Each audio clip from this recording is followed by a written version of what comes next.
नमस्ते भारत। सम्मानित साथियों, अगर आप यह थंबनेल देखकर, जैसा कि लिखा है मैंने, पलवार राजपूत नौकर राजभर भर राजा, सिविल कोड फैजाबाद जजमेंट देखकर अगर वीडियो नहीं देखना चाहते हैं तो इस वीडियो को अभी छोड़ दीजिए, क्योंकि यह वीडियो मनोरंजन के लिए नहीं बल्कि तथ्य प्रमाण के आधार पर इतिहास के उन अतीत जो पहेलियां बनकर रह गई हैं उसे सुलझाने का एक प्रयास है। अब आगे हम चलते हैं एविडेंस की तरफ। जैसा कि आप अभी एविडेंस देख पा रहे हैं, all India reporter 1948 volume 35 Nagpur section. अब आप कहेंगे यह क्या है? तो साथियों, जो ऑल इंडिया रिपोर्टर है, यह उस समय ब्रिटिश हुकूमत में जो भी माननीय न्यायालय में फैसले होते थे उन फैसलों को यह एक पुस्तक के रूप में, पत्रिका के रूप में छापता था। और इसके ये देखिए, नागपुर हाई कोर्ट, इसके बाकायदे जो मेंबर हैं वो चीफ जस्टिस, इसके और जो सीनियर वकील हुआ करते थे, ये सभी इस संस्था के बाकायदे मेंबर हैं। और ऐसे ही एक केस चला था साथियों, उस केस के बारे में यहाँ दिया गया है। आप अभी देख पा रहे हैं, ये अवध पेज नंबर 307 1948, और केस आप यहाँ पे देख रहे हैं, ऑल इंडिया रिपोर्टर देख रहे हैं, ये IR 35 1948 अवध 307, केस नंबर 108। गुलाम हसन सी जो जज थे एंड किदवई, ये भी जज, ये दोनों जज का फैसला था। और इसके जो अपील करता प्रभु नारायण सिंह और अदर्स, और जितेंद्र मोहन सिंह एंड अदर्स, ये दोनों के बीच में मुकदमा हुआ था और यह 1941 में हुआ था। इसका जो जजमेंट आया था वह 1948 में। अब इसके जजमेंट में क्या कहा गया है और इनका क्या इतिहास है, इन्होंने खुद जो रेफरेंस दिया है और जजमेंट में जज ने क्या कहा है, आइए हम अब देखते हैं। आप यहाँ पे ये देख रहे हैं, इस तरह केस का ब्यूरो दिया हुआ है सारा, और हम चलते हैं उस पेज की तरफ। ये सब केस के डिटेल हैं और आप यहाँ पे देख रहे हैं, देखिए मैंने मार्किंग किया हुआ है जजमेंट, और जजमेंट के कई पेज हैं और कई पॉइंट हैं। तो पेज नंबर जैसे ही 6वां पॉइंट चालू होता है, यहाँ पर देखिए वंशावली दी गई है, और वंशावली में कहा गया है पृथ्वा, देख रहे हैं, ये पतराज देव, ये पतराज देव एक व्यक्ति हैं और इन्हीं से वंशावली शुरू हो रही है। आप स्पष्ट देख पा रहे हैं यहाँ पे पतराज देव एक व्यक्ति, उसके ऊपर ना ही इनमें किसी पिता दादा आगे किसी का नाम नहीं है, और इन्हीं से वंशावली शुरू हो रही है। परंतु ये जो पतराज देव हैं, ये हैं कौन? यही इस केस का महत्वपूर्ण पहलू है साथियों। आइए हम आगे चलते हैं। ये देखिए पूरी इनकी वंशावली दी है, ये कब से वंशावली शुरू हो रही है, और ये तो ब्रिटिश हुकूमत तक फैसले आने तक का इसमें वंशावली है। और जो पतराज देव से शुरू हो रही है एक व्यक्ति से, वह कहाँ से शुरू हो रही है, वह बहुत ही महत्वपूर्ण बात है। और यह बहुत बड़ा एक एविडेंस है, यह एक कोर्ट का एविडेंस है, कोर्ट में लड़ा गया केस है, और दोनों एक ही परिवार के व्यक्ति हैं। उन्होंने जो इसमें अपने आप को क्या बताया है वह महत्वपूर्ण है। अब आप देख रहे हैं पेज नंबर 314, इसका पैराग्राफ नंबर 7 आप देख पा रहे हैं। यह स्पष्ट यहाँ से इनके एक हिस्ट्री के बारे में बताया गया है जो लोगों ने अपना रेफरेंस दिया था। अब आइए क्या लिखा है, मैं आपको इसका हिंदी में अनुवाद बताता हूं। अब देखिए यहाँ पे पेज नंबर 314 आप देख पा रहे हैं, प्रभु नारायण बनाम जितेंद्र मोहन। आगे पैराग्राफ 7, परिवार का प्राचीन इतिहास जैसा कि यह परंपरा पर आधारित है, कुछ हद तक भ्रमित है। देखिए जजमेंट में जज क्या कह रहे हैं कि जो यह परंपरा है उनका एक प्राचीन इतिहास है, कुछ हद तक भ्रमित है। साथियों जिस आवाज को मैं बार बार उठा रहा हूं इसे 1948 में जजमेंट में कहा गया है, यह कुछ हद तक भ्रमित है। लेकिन जहां तक इसे पूर्व से एकत्र किया जा सकता है, ये 20 उसे फैजाबाद निपटाना, जो निपटान रिपोर्ट यानी फैजाबाद जो निपटारा रिपोर्ट था, लैंड रेवेन्यू सेटलमेंट रिपोर्ट जो थी, उसका यहाँ पे रेफरेंस दिया गया था। यह इस प्रकार है, निम्न पतराज देव अपने परिवार के पहले पूर्वज थे। ध्यान दीजिए साथियों, अपने परिवार के ये पहले पूर्वज थे और जो लगभग 700 साल पहले फैजाबाद चले गए थे। वे रन्नूपुर गांव सुरहुरपुर परगना में बस गए। सुरहुरपुर आप सबको पता है, इसमें अम्बेडकर नगर जिले में आता है। सुरहुरपुर परगना में बस गए। वह सोमवंशी ठाकुर थे, लेकिन चूंकि उनका मूल स्थान पाली था। पाली कहाँ आता है? राजस्थान में, जिसके इलाके के बारे में कुछ अनिश्चितता है। क्या कहा जा रहा है? वो अपने मूल स्थान को पाली बताते हैं, लेकिन कहा जा रहा है इसके बारे में कुछ अनिश्चितता है, मतलब कि संदिग्धता है कि ये पाली से आए थे कि नहीं आए थे, उसका कोई रिकॉर्ड नहीं है। उनके वंशज पलवार कहलाए, यानी ये कहते हैं कि हम पाली से आए, यहां से पलवार कहलाए। परंपरा यह है कि पतराज देव ने राजभरों के अधीन सेवा ली।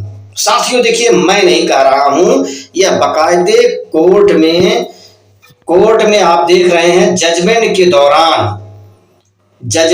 दौरान यह बात कही जा रही है और जो जज निर्णय दिए हैं उसके अंदर कही जा रही है। इन लोगों ने बाकायदे रेफरेंस दिया है सेटलमेंट रिपोर्ट का, और खुद यह उनकी परंपरा है कि राजभरों के अधीन सेवा ली, मतलब राजभर राजाओं के अधीन में आके उन्होंने नौकरी की, जो उस समय देश के हिस्से में शासन करते थे।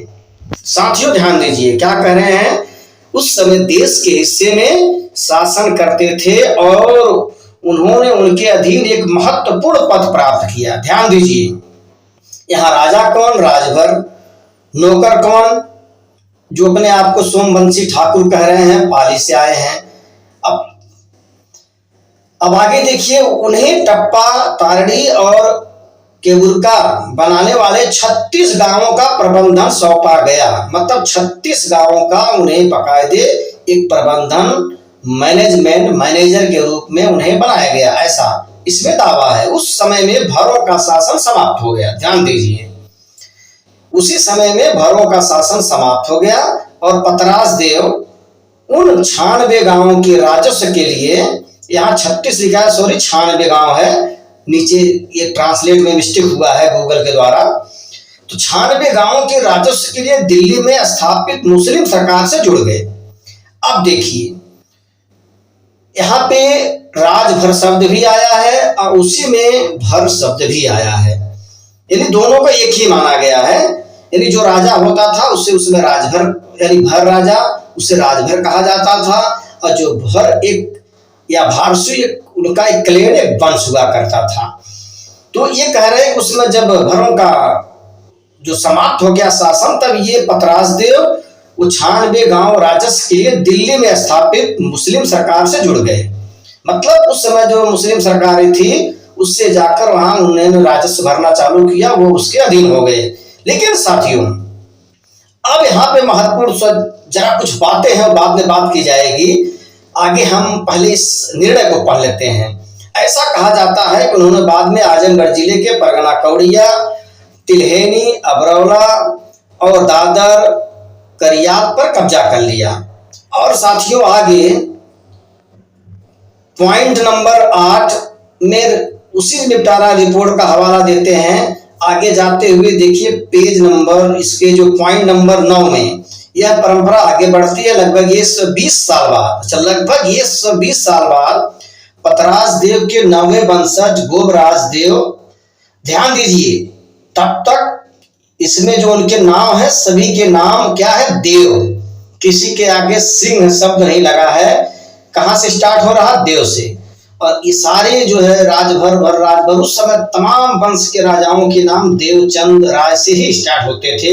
यह भी अपने आप में महत्वपूर्ण है। और सिंह, तब तक सिंह लिखने की कोई टाइटल की शुरुआत नहीं हुई थी।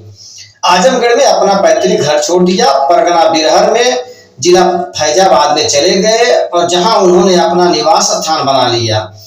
अब आगे कह रहे हैं लागे पोकर भिट्स, उनके बारे में यह भी कहा जाता है कि उन्होंने भरों के साथ सेवा की। मतलब 120 साल के बाद उनके भी वंशज गए तो वो कह रहे हैं कि उन्होंने भी भरों के यहाँ सेवा की, क्योंकि भरों ने बहुत, अब यहाँ पे कहा जा रहा है, हालांकि यह गलत है। कौन कह रहा है?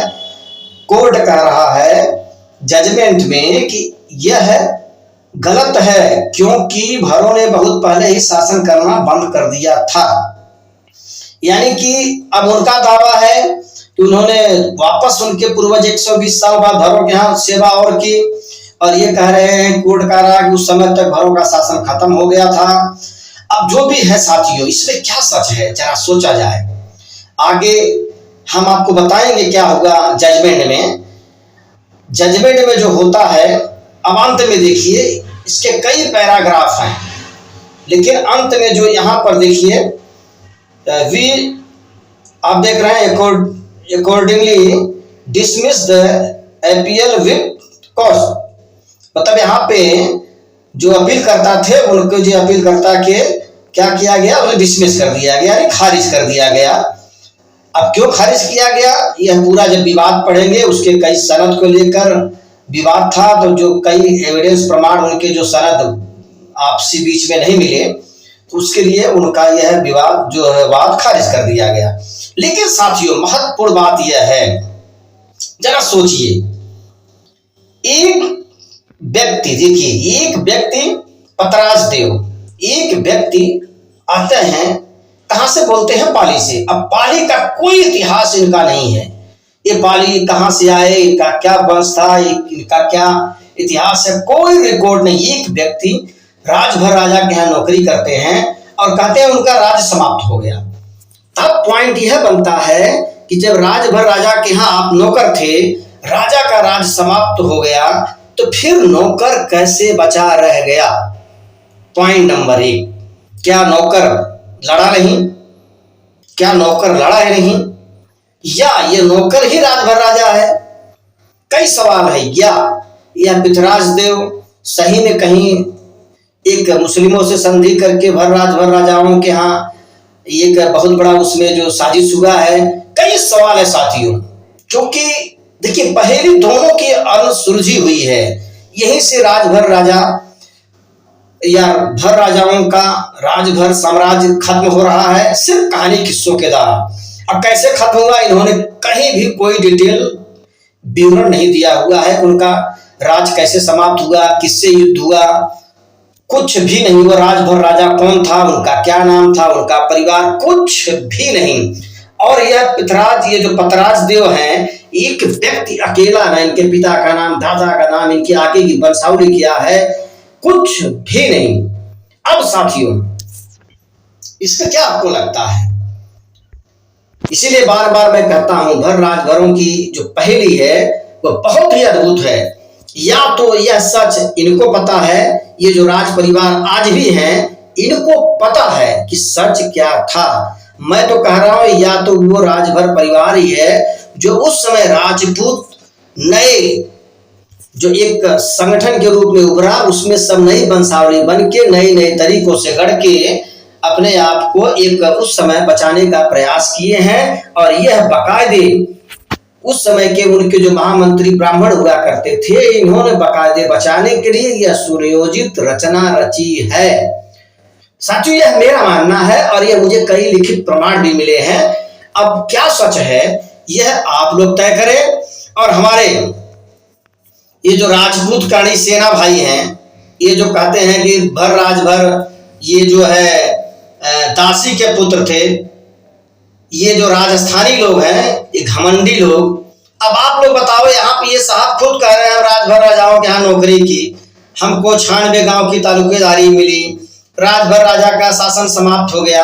एक नौकर मतलब एक अपने आप को खुद जो नौकर साबित कर रहा है, वो भी संपत्ति बंटवारे के लिए अपने एविडेंस के तथ्य के रूप में उन्हें कहां से मिली प्रॉपर्टी, संपत्ति, वो खुद वहां पे क्लेम कर रहे हैं, कह रहे हैं। और ये लोग क्या प्रचार करते हैं? तो साथियों, सच क्या है यह तो हमें जानना पड़ेगा। ऐसी बात को जब मैं लोगों के बीच में रखता हूं तब कुछ लोगों को बुरा लगता है, जबकि हम कहीं भी किसी राजपूत, ठाकुर, क्षत्रियों के खिलाफ नहीं, हम सिर्फ उस सच को जानना चाहते हैं कि ऐसा क्या हुआ कि जिसकी पूरी विरासत थी पूरे अवध में, नॉर्थ वेस्टर्न में, आज पूरा उनका इतिहास ही गायब हो गया। आज वो भूमिहीन होकर अपने उस भर राजभर नाम से आज ऐसी जिंदगी जो जी रहे हैं, इतना बड़ा गौरवशाली इतिहास, वो आज हीन भावना से देखे जाए। और जो अपने आप को नौकर कह के अपने आप को अपना इतिहास दिखा रहे हैं, वह महान हो जाए। साथियों, बहुत कुछ ऐसी घटना है जो घटी है, जो सच या तो इन राज परिवारों के बीच में है। इसीलिए बार बार मैं इसको छेड़ता हूं और छेड़ता रहूंगा। नमस्कार। आपको जानकारी अच्छी लगी हो तो अधिक से अधिक शेयर करें, लोगों तक यह जानकारी पहुंचाएं, क्योंकि आपका इतिहास यह पूरे हमारे अवध का इतिहास है। और हम तो कहते हैं हमारे सभी ठाकुर, राजपूत, क्षत्रिय भाई उत्तर प्रदेश के लोगों, इन राजपूत करणी सेना जो राजस्थानी के लोग हैं, ये सिर्फ हमारे उत्तर प्रदेश में नफरत के बीज बोना चाहते हैं। इनसे बचिए। हम आप मिलकर अपने सच्चे इतिहास को दुनिया के सामने लाएं। नमस्कार, प्रणाम, जय भारत।